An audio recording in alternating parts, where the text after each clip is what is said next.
Il était une fois, quelque part, en région parisienne. Bonjour madame, merci de me recevoir pour cet entretien. Bonjour monsieur, merci à vous d'avoir postulé à notre offre de responsable environnement.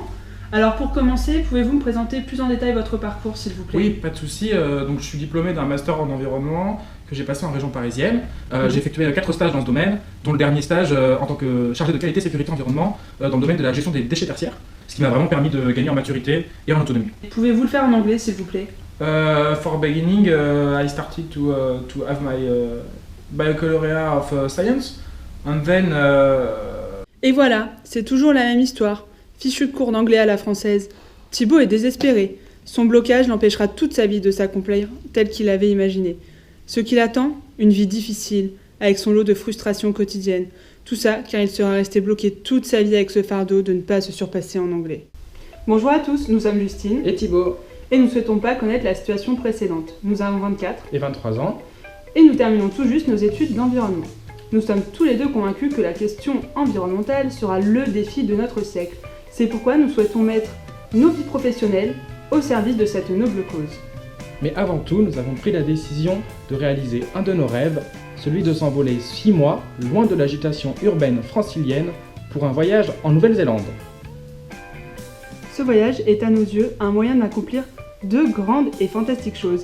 La première, c'est comme vous l'aurez sans doute déjà deviné, de s'approprier la langue internationale qu'est l'anglais, ce qui nous permettra, une fois rentrés en France, d'être de véritables warriors sur le marché du travail et ainsi de pouvoir défendre la planète grâce à nos fantastiques jobs. La seconde motivation, c'est bien évidemment de découvrir une nouvelle culture, Un nouveau pays, de nouvelles personnes, de nouveaux animaux, de nouvelles plantes, de nouveaux nuages. de nouveaux paysages. Bref, que des choses nouvelles quoi. Et quoi de mieux pour cela qu'un pays situé à plus de 30 heures d'avion, à 18 000 km de la France, avec un décalage horaire de 12 heures, où les gens roulent à gauche et où, Il y a plus de moutons que d'hommes. afin de ne pas faire uniquement du tourisme et de revenir avec un vrai niveau d'anglais et enrichi de vraies rencontres, nous avons décidé de partir via le système du woofing, c'est-à-dire que nous allons aller chez l'habitant, dans des fermes biologiques, où nous allons être hébergés et nourris. Mais alors Thibaut, pourquoi on participe à ce concours si on est si gentiment nourri et logé par nos hôtes néo-zélandais? Eh bien Justine, c'est parce que nous avons besoin de subventionner les billets d'avion, ensuite la location de la voiture qui nous permettra d'être indépendants pendant nos 6 mois en terre du milieu, ainsi que nos diverses excursions néo-zélandaises.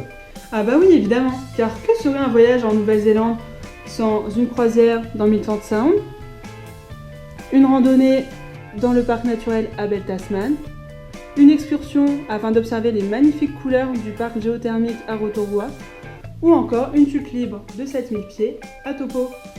Alors on compte sur vous pour nous aider à accomplir ce précieux et ambitieux voyage au pays des kiwis. Donc à très vite.